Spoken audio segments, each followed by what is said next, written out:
Welcome to this tutorial. I'm going to show you how to set up the Reflux and use it in Daisychain mode. I've got the sash higher up with the fume hood so that the camera can see what I'm doing.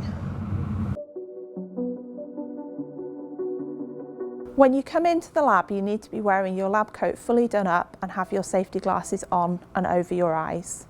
All of the lab scripts contain COSH and risk assessment information, and you need to have read this before you start working. So I've got the ethanoic anhydride, the phosphoric acid and the 2-hydroxybenzoic acid in my flask. I'm just going to show you how many anti-bumping granules, because it says to add a few. So because I've got gloves on, you can see, so it is literally just a few. So I'm just going to pop them in and do the lid up. Okay, so the Reflux condensers are set up in Daisychain, and that means that water comes from the tap and it's going to feed through all of them before it goes to the outflow. Don't touch anything about any of the connectors. If the water's not on, which it isn't at the moment, either me or a demonstrator will turn it on. I'm just going to turn it on so you can see the flow.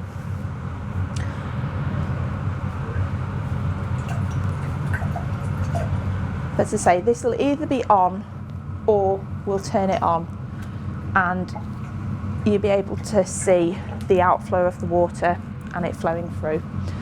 You may have a hot plate in the fume hood, you may not have a hot plate.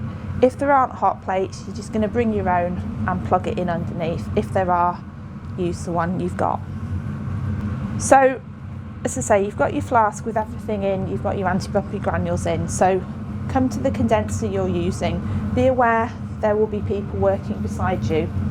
So you're going to pop your condenser on, move your hot plate so it's at the centre, and then carefully undo the clamp to drop it, and then tighten it up just a little bit so it's holding it. So now we're ready to start heating it and to heat it to reflux. So as it's going to reflux, it's going to boil with constant volume. Just turn the hot plate on. The scales are completely arbitrary, so just turn it up.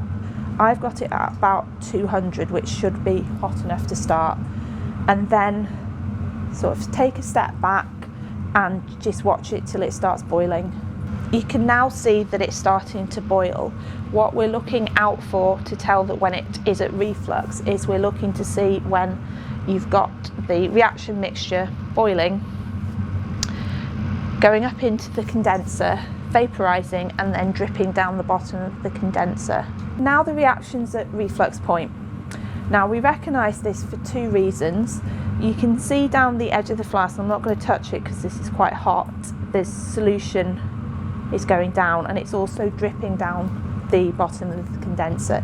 So now you can start your timer to time the 20 minutes it needs to reflux for. It's now been refluxing for 20 minutes, it's time to stop. So turn your hot plate off, and without it cooling you're going to put your 2 mils of water down the condenser, and this gets rid of any unreacted acetic anhydride. Now it's time to take it off. So you lift the condenser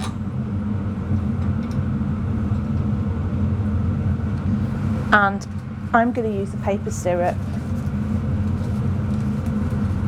to lift the flask off, and then I'm just going to leave it there for a few moments to cool.